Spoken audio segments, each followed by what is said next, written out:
One of the biggest storylines this Golden State Warriors postseason has been the play of Jordan Poole.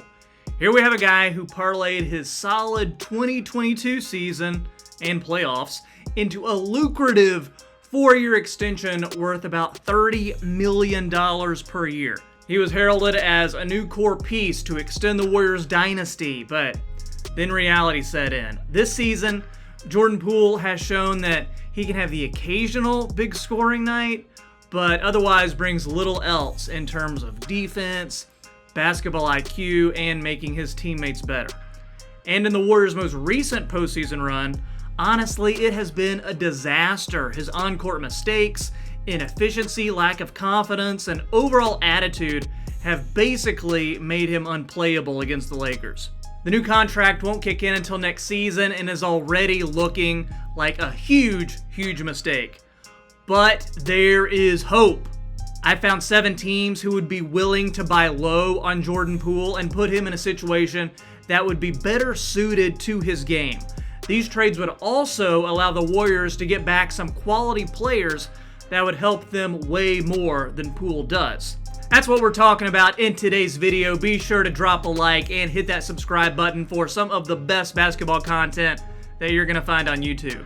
Remember, any trade for Poole would need to come close to matching his salary for next season, which is over $28 million. The first trade involves the Brooklyn Nets, Jordan Poole and Gary Payton II for Ben Simmons.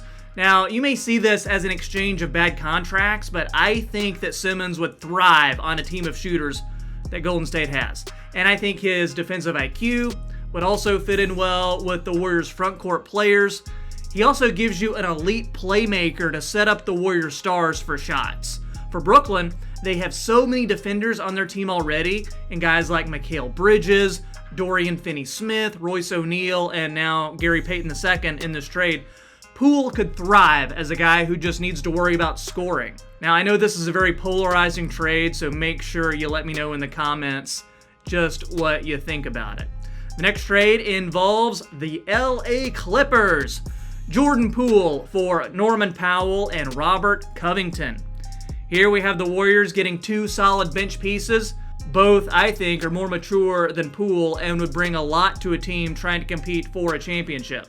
Now, it's not a very sexy trade, but I would do this in a heartbeat if I'm the Warriors. And for the Clippers, very much like Brooklyn, Poole goes to a team with solid defenders in Kawhi Leonard and Paul George.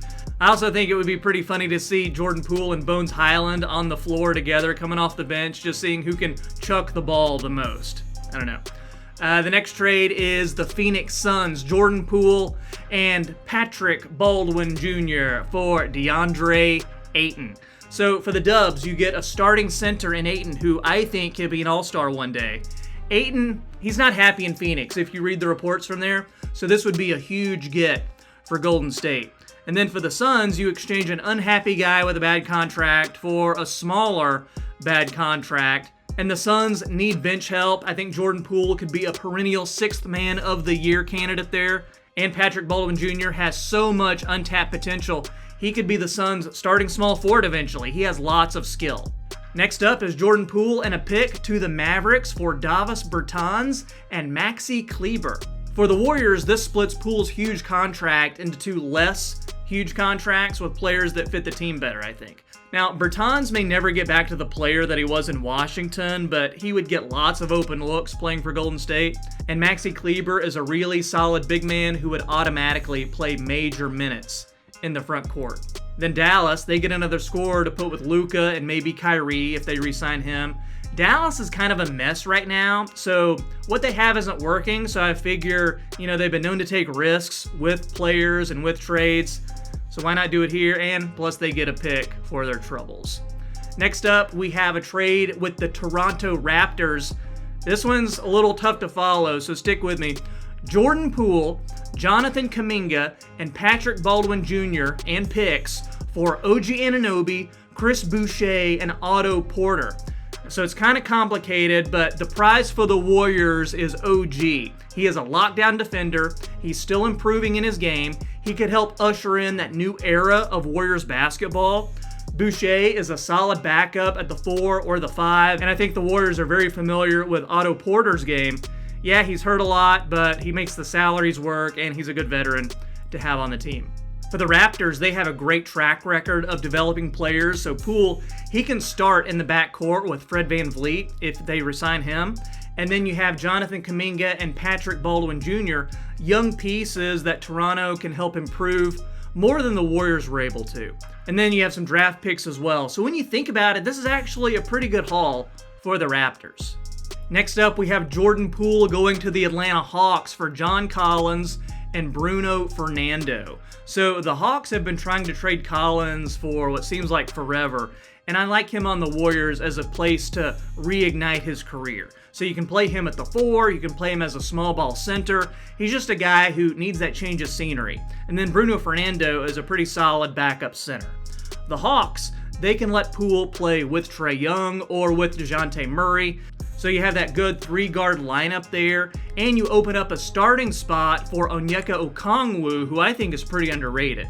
Collins isn't giving you anything, so they need to do something, and I think this Poole trade makes a lot of sense for both sides. Finally, we have a trade with the Washington Wizards, Jordan Poole for Daniel Gafford, DeLon Wright, and Johnny Davis. So here the Warriors get a good big in Gafford, they get a nice backup guard in Wright, and they have a guy who was a lottery pick just last year in Johnny Davis. 3 good pieces to add to their core.